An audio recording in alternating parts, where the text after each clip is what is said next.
We are here in Center City, Philadelphia at WatchBox Studios, and I'm here with Wei Koh of Revolution Magazine. We're talking about the watches that we wear when we kick back. Absolutely. You know, I think today in sort of cultural lexicon, one of the favorite terms of is Netflix and chill. And I think that sort of represents a state of mind, a state of physical comfort that I absolutely adore. For me, I like to go to wine country. And when I say wine country, I mean the couch in front of my television where I get super plowed. However, as soon as I get home, I'm going to put on my most comfortable outfit. I'm going to put on the fuzzy slippers. I'm going to put on the track pants, like the old lady track pants. And I'm always going to wear a watch. So I wear a watch when I go to sleep. I wear a watch when I do sports. When I'm in SoulCycle, I'm wearing my Richard Mille sometimes, depending on what mood I'm in. But there's a specific type of watch I like to wear when I'm in my sort of like Netflix and chill mode. And that has to be a watch that doesn't stress me out, right? And I've just discovered this timepiece over at the WatchBox vault. And I know it's going to be my new favorite chill watch. So what it is, it's a Jaeger-lecoultre. And Jaeger-lecoultre in 1999 made a limited series of watches that are homages to the Paul Newman Daytona. But as opposed to a lot of other watches that are homages, it's really well made. You know, it's got a Dubois-Dubreuil's chronograph module. It's got an ETA 2824 base caliber. So in addition to looking like the old Paul Newman Daytona, which had the Valjoux 72 in it, it has the possibility of being an automatic watch. So you can literally put it on and never stress about it. The other thing I like about it is when I bought my 6241 Paul Newman, which was in 2011, I paid about 60 grand for it, which was a lot of money for a watch. But you know, I've seen them escalate and escalate and escalate. And now when you wear that watch and you know it's a $250,000 watch, or if you've got a screw pusher one and you know it's a $500,000 watch, you're super stressed because it's vintage, right? And I remember I was in London at this restaurant and the pusher popped off of that watch.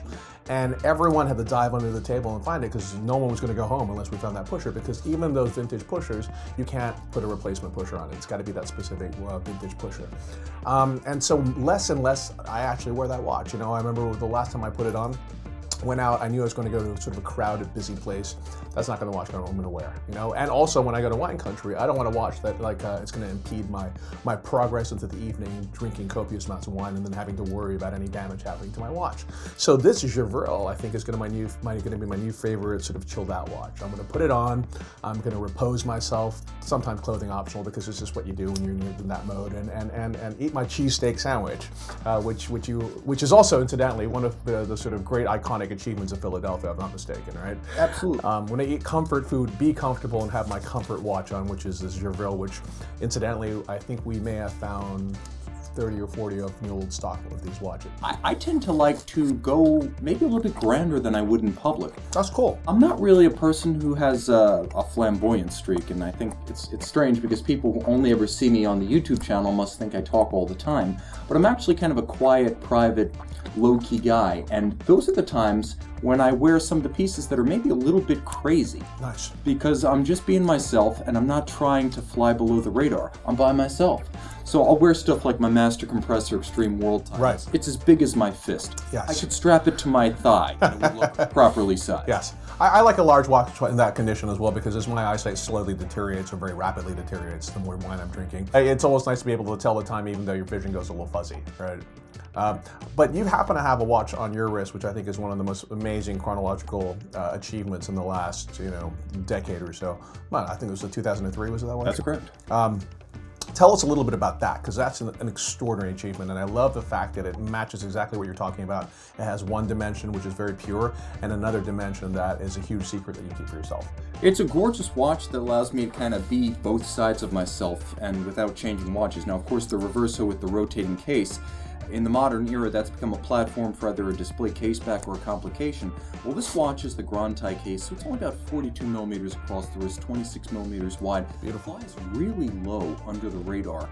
It's basically just a simple watch with a power reserve as you view it from the recto side. But the thing is, when I'm by myself and, I can let my hair down a little, I'll turn it over, and then I've got a white gold set of plates and bridges, a tourbillon movement, wow, Sunray, Côte de Genève, and all of a sudden I can be kind of I can be a star in Yeah. the private of my own home. I can wear Yes. the glitterati watch that I probably wouldn't wear for diplomatic reasons in public. And what I love is when you describe this watch, the more you look at it, the more you discover. So to begin with, you were mentioning that it's a white gold movement, is that correct? That's correct. And it has a sun ray sort of finish to it, but you were also saying that there's a hand chasing to the aperture around the tourbillon, is that correct? That's correct. Actually, the triple gadron is kind of signature of the reverso, and so you have the sweep of the case top to bottom, and then you have these striations running at a perpendicular angle.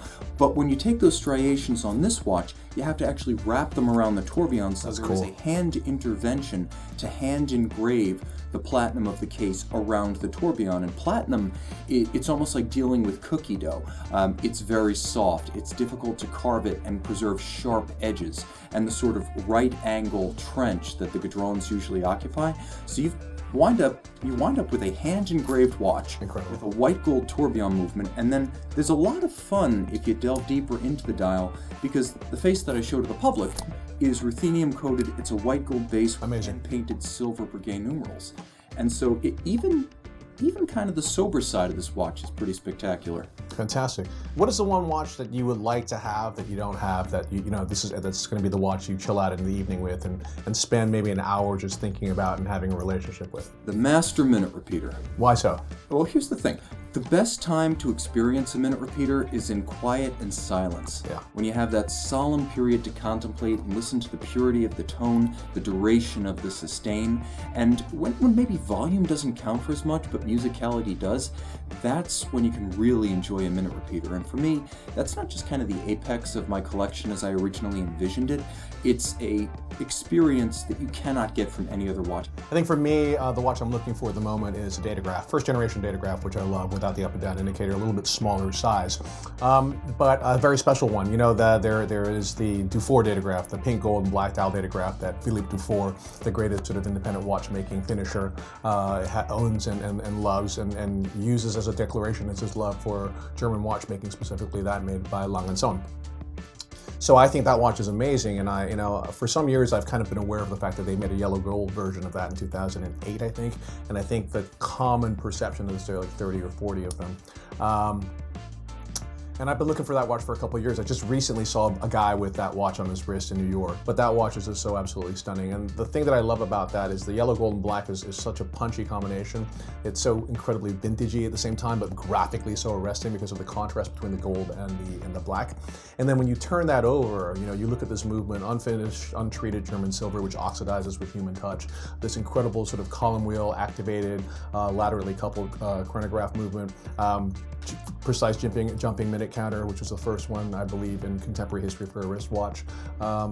And that, of course, a hand engraved balance cock. And the other thing is that I love the fact that it's so beautifully engraved. So if you guys go to Lange and the engravers look at your watch, they'll know which one of them engraved it, because each one has imprinted a visual identity that is, unique.